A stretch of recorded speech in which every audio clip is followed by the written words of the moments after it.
হয়, নাৰী সৃষ্টি, নাৰী শক্তি, নাৰী অপৰূপা আৰু নাৰী এনেধৰণৰ বৈশিষ্ট্যৰে পৰিপূৰ্ণ সেয়া সকলোৱে জানে।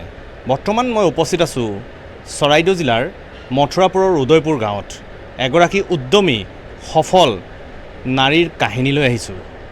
ৰিংকুমণি বৰদলৈ বিশেষভাৱে তেখেতৰ নাম আৰু তেখেতক জনা যায়। এই মহিলাগৰাকীয়ে কিনো কৰিছে জানো আহকচোন। আপোনাক স্বাগতম জনাইছোঁ নিউজ 18লৈ।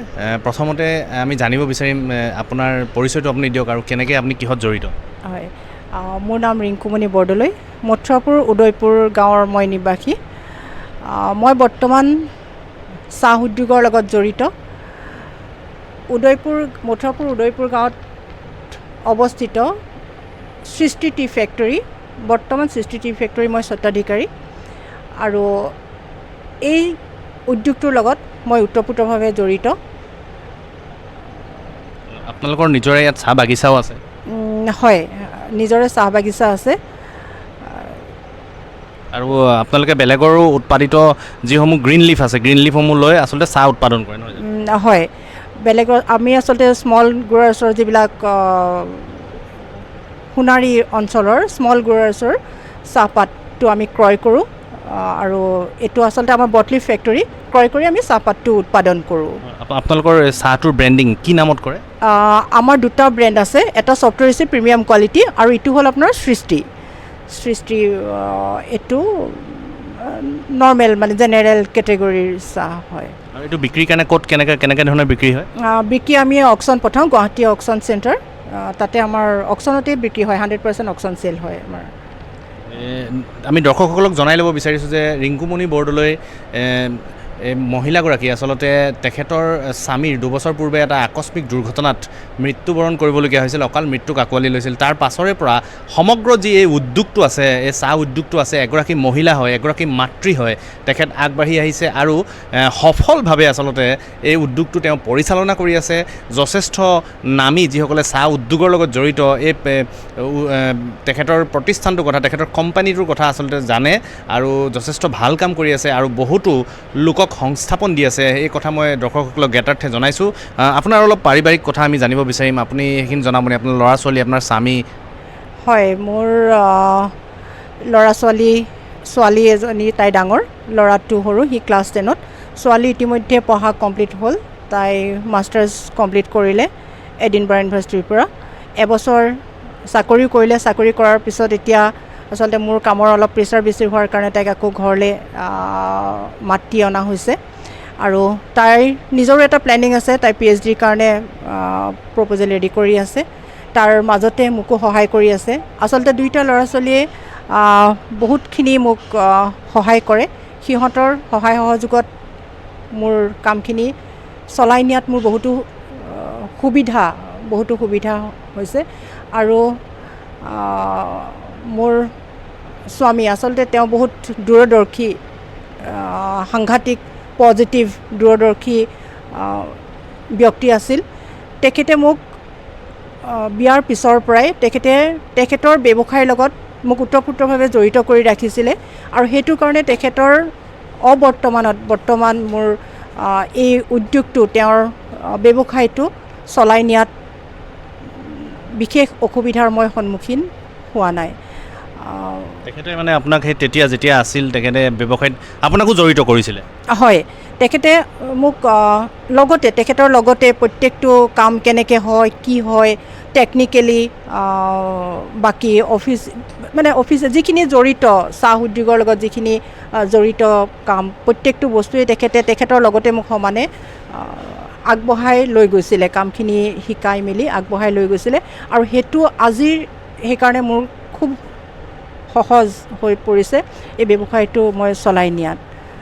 আৰু আমি জানিব বিচাৰিম বাইদেউ, যিহেতু আপুনি শেহতীয়াকৈ সোণাৰীটো এখন চাহৰ বিপণী খুলিছে, আপোনাৰ ভৱিষ্যত পৰিকল্পনা কি আছে? যিহেতু আমি দেখিছোঁ যে আপুনি ঐতিহাসিক চৰাইদেউৰ মৈদাম ক্ষেত্ৰৰ নিচে কাষতে আপুনি বসবাস কৰে আৰু প্ৰাকৃতিকভাৱে বৰ সুন্দৰ মনোমোহা এডোখৰ ঠাইত আপোনালোকৰ এই বাগিচাখন অৱস্থিত, ঘৰটো অৱস্থিত বা কলঘৰটো, ফেক্টৰীটো অৱস্থিত। আপোনাৰ ভৱিষ্যত পৰিকল্পনা কি আছে? কেনেধৰণে আপুনি সমাজখনলৈ চাই বা উঠি অহা ল'ৰা ছোৱালী, পুৰুষ মহিলাসকলক, উদ্যোগীসকলক আপুনি কি জনাব বিচাৰিব?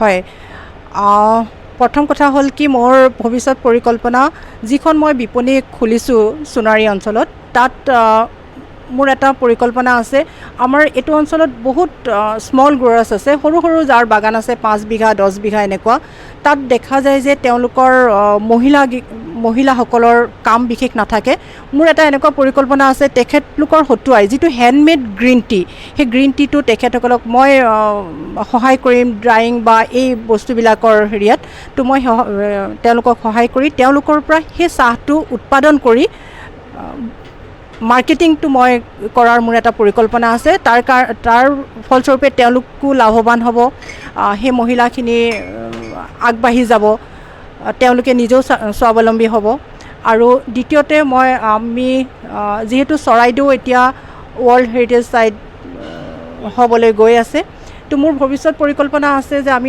এনেকুৱা এটা জেগাত মানে আমাৰ ঘৰটো এনেকুৱা এটা জেগাত অৱস্থিত বা প্ৰাকৃতিক সৌন্দৰ্যৰ মাজত আমাৰ ঘৰটো অৱস্থিত পিছলৈ মোৰ টুৰিজিমৰো এটা পৰিকল্পনা নথকা নহয় তো সেইটো চাওঁ সময়ৰ লগত তেনেকৈ আগবাঢ়ি যাব লাগিব তো সেইটো এটা মোৰ পৰিকল্পনা আছে টুৰিজিমৰ ক্ষেত্ৰত একদম শেষৰটো জানিব বিচাৰিছোঁ যে উঠি অহা যিসমূহ ল'ৰা ছোৱালী আছে উদ্যোগী যিসকলে কেৱল চাকৰিৰ পিছত নহয় আচলতে কিবা এটা কৰিব বিচাৰে তেনেসকল উঠি অহা ল'ৰা ছোৱালীক বা যিসকল অলৰেডি যিসকল উদ্যোগী আছে তেওঁলোকে অবিৰত সংগ্ৰাম কৰি আছে তেখেতসকলৰ প্ৰতিও আপুনি সমাজখনৰ প্ৰতি নাৰী হিচাপে আপুনি কি বাৰ্তা দিব বিচাৰিব কি আহ্বান জনাব বিচাৰিব হয় সকলো কামতে বা ব্যৱসায়তে হওক বাকী চেলেঞ্জটোতো আছেই আমাৰ কথা হ'ল কি আমি ভাগি পৰিব নালাগে আৰু সফলতা এদিনত নাহে সফলতাৰ কাৰণে অপেক্ষা কৰিব লাগিব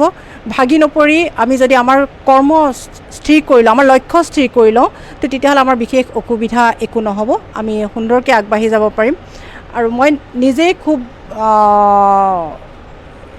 মানে এটা বস্তুত গুৰুত্ব দিওঁ যিখিনি উঠি অহা ল'ৰা ছোৱালী যাৰ আচলতে সঁচাকৈ উদ্যোগী তো মই তেওঁলোকক আগুৱাই নিবলৈ ময়ো আমাৰ ওচৰতো তেনেকুৱা মই তেনেকুৱা এমপ্লয়ী ৰাখিবলৈ বিচাৰোঁ আৰু মই বিশেষকৈ মহিলাসকলক আগুৱাই নিবলৈ বিচাৰোঁ যদিও চাহ ফেক্টৰী এটা আচলতে আমাৰ ধাৰণা থাকে যে এইখিনি মতা মানুহৰে কাম পুৰুষেহে চলায় কিন্তু এইটো একদম মানে সম্পূৰ্ণ ভুল ধাৰণা ইয়াত এটা ফেক্টৰী মাইকী মানুহ চলাব পাৰে আৰু আমাৰ ইয়াত 50% মাইকী মানুহ 50% পুৰুষ আছে আৰু মই মাইকী মানুহৰ ছোৱালীখিনিক মানে মহিলাসকলক আগুৱাই লৈ যোৱাটো বিচাৰোঁ আৰু এইটো পুৰুষৰ কাম বা এইটো মহিলাৰ কাম বুলি নহয় আচলতে কামটো যদি আন্তৰিকতাৰে লোৱা যায় তাক যদি সততাৰে কৰা যায় সকলো কামতেই সফলতা আহে আৰু ব্যৱসায় হওক বা যি কামতেই নহওক দুটা বস্তু লাগিব সততা আৰু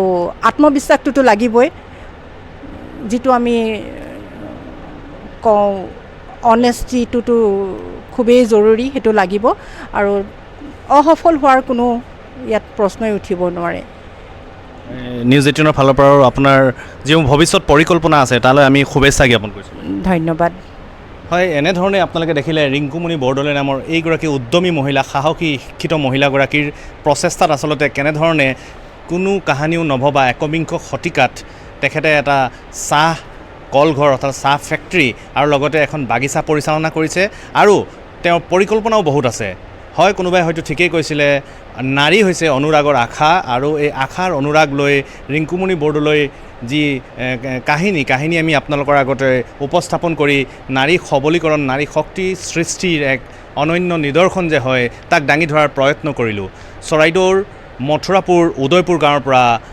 চাওহানসিং Konwar news 18 Assam North east